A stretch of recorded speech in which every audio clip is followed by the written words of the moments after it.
all of this tell us? And when you consider the massive expansion of the food stamps program, when you consider the massive expansion of Social Security disability, what does all of this tell you?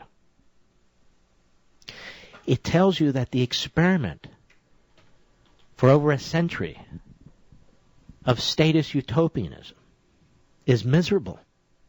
It's destroying people's lives. It's destroying our country. In so many ways, this is just one aspect of it. That's what it tells you. This failed experiment needs to be stopped, and yet they won't stop it. It's getting bigger and bigger and bigger. Look at this Obamacare.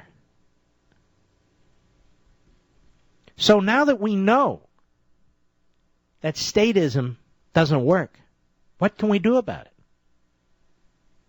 Well, if you look to Washington, D.C., you can't do anything about it. Why is that? Because Washington, D.C.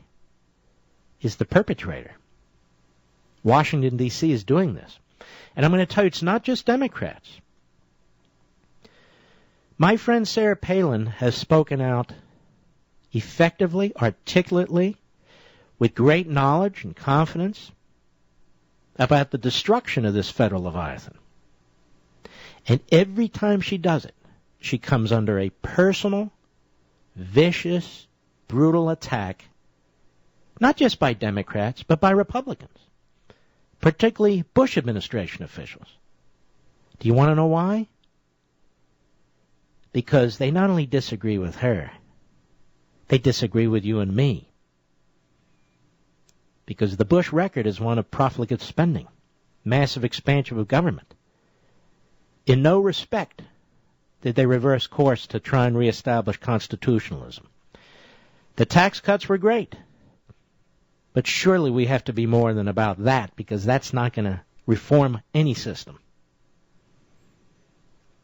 That's why they attack her as viciously as they do, and quite frankly, anybody else who has the guts to speak up and confront this. Others, like Ted Cruz and so forth. I'll be right back. Mark Levin.